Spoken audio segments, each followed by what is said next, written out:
Hi, I'm Gina Lorenzo, and welcome to another segment of From the Weight Room. Today we are going to talk about knees and how to try to keep them strong even after an injury has occurred. My sister has been after me to do something on knees for a while, because she's had 2 knee replacements. So let's just start with an understanding of the knee. It is the largest joint in the human body, and it's a pretty complicated joint. It's considered what they call a pivotal hinge joint because it permits both extension and flexion, but also with a slight medial and lateral rotation. So, and it also, in the human body, holds nearly all of our weight, so it's the most vulnerable joint to injury or arthritis, the osteoarthritis. So with that being said, let's talk about injuries that just occur. A lot of times, if you're like most people on the planet, you've hurt your knee before you even turned 20, but didn't realize how bad it was, or even that it was bad at all. You may have just twisted it a little. Oh, it's not that big of a deal. Problem is, though, once you create a little tear in one of the tendons or the meniscus, whatever it is, you have an instability now in that joint, and because it is a large weight-bearing joint, you really run the risk of re-injuring it over and over and over again. And then, of course, as time goes on, you get older, arthritis sets in, and you now have a very unstable knee joint. So just getting up and walking is an issue sometimes. If you're standing, you twist.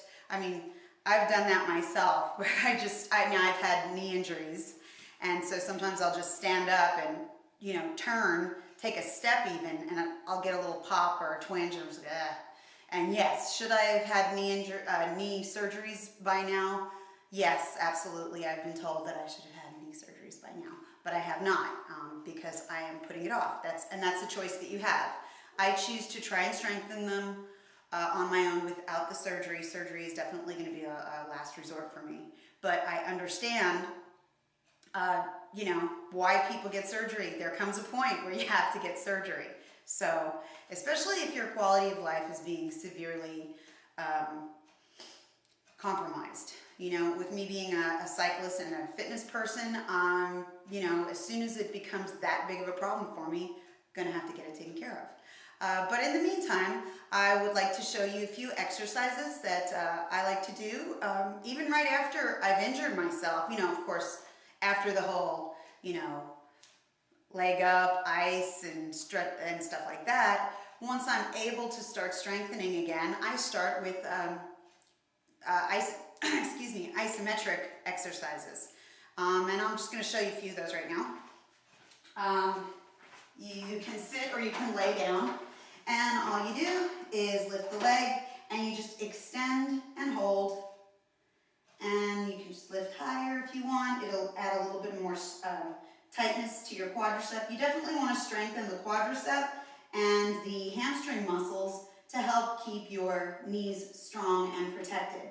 Okay, so you just hold it 5 seconds, take it down, take a rest. You can do it again. Sometimes I like to just do it a leg extension also, same thing, squeeze and down. It depends. If the joint itself is hurting at that point, I'll only do straight legs. That's it.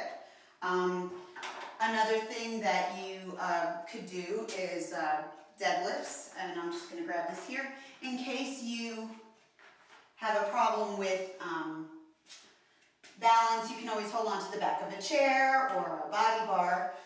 So first thing would be you want to do hamstring curls. Those are good for you too. And again, if that's a problem bending the joint, you can do a glute lift. And you lift. It's not as effective as the leg curl, but that's okay. It works. A deadlift, you keep your legs as straight as possible and lean from the hip. Keep a nice flat back. Come down, and you exhale as you come up. And you should feel that stretch down into the hamstrings and the back of the knees. Another thing you can do is, if you want to stand and you want to get some core work in there, you can also, use a chair or again a balance bar and lift the leg, extend and squeeze that way, and just hold and then come down. Same thing. Or you can just do leg extensions. Whatever feels good at the time. As you get stronger, you can do the wall squats where you put your back on the wall and go down into a squat position and hold it. Again, that would be for an isometric exercise. Or as you get even stronger, you can do traditional squats and lunges. But again, you've really got to watch your alignment for your knee placement. And form is everything. Before you do any kind of strengthening, I would hope that you remember to warm up. It's always very important. And then definitely stretch afterwards. You want to stretch your quadriceps. And a lot of times when my knees bother me, I like to just pull them in nice and close and kind of stretch them that way. Not a really aggressive stretch, not the kind where you're standing right after a knee injury. I don't really like that quadricep stretch, but that's me. So again, you've got to listen to your body and try to avoid knee injuries as best you can. It's very difficult, I understand that. And until next time, this is Jeannie Lorenzo from the weight room. Bye.